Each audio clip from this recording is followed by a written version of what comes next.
y a esta mina a lo mejor le están gustando 3 compadres, po, weón. Entonces, ¿qué tanto le puede gustar yo si también le gustan otros 2, po, weón? ¿Ah? Eso fue lo que me pasó a mí en algún momento, que como que empecé a dudar un poco, digo, la estoy pasando muy bien con ella, me encanta, pero vuelven todos de la cita en la misma situación. Y vuelven todos igual de ilusionados, po, weón. ¿Ah? Enmedusados era la palabra que usábamos ahí. ¿Y tú crees que el ganador, Joche, era el que realmente le gustaba a ella?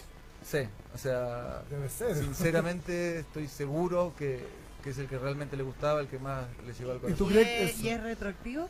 ¿Recíproco? Recíproco. Retroactivo. Claro. Pero tío, para atrás. Oye, pero tú crees también al mismo tiempo, que tú sabes que a lo mejor eligió porque le gustaba más, pero así todo, ¿tú crees que tú también le gustas un poco a ella? ¿Qué crees tú? O sea, si llegué hasta la final, creo que también le debo gustar porque finalmente, entonces esto también, si es que hablamos de realidad, de reality, entonces es posible que una mujer te pueda gustar 3 personas. Y aparte, distintas. el favorito del público, de todas las mujeres que seguían el reality, era Bernardo. Desde hace mucho tiempo ya, ¿me entendí? O sea, él venía perfilándose como un finalista porque además la sintonía y la audiencia femenina se manifestaba por Bernardo. O sea, Bernardo logró encantar a la gran mayoría de la gente que veía el reality. Y en el fondo, te lo grafico así. Si yo fuera Dominique, elegiría a Bernardo.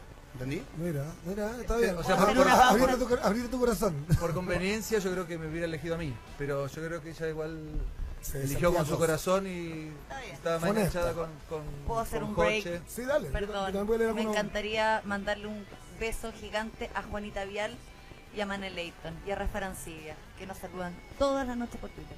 ¿En serio? Eso. Y también me están pidiendo que Bernardo tire un besito hacia la cámara web, que hay muchas mirando.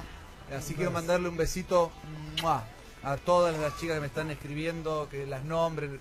La verdad que no podría nombrarlas a todas, pero un beso en especial a cada una, de verdad. Esta entrevista las quiero mucho y gracias. Sí, esta entrevista va a continuar, si no te vamos a sacar el jugo, viejo, aprovechando que todo está actualidad. Oye, tengo muchas preguntas. Yo también tengo muchas preguntas, voy a tener que hacer un corte, pero antes de ir al corte te quiero dejar con otra pregunta. A ver.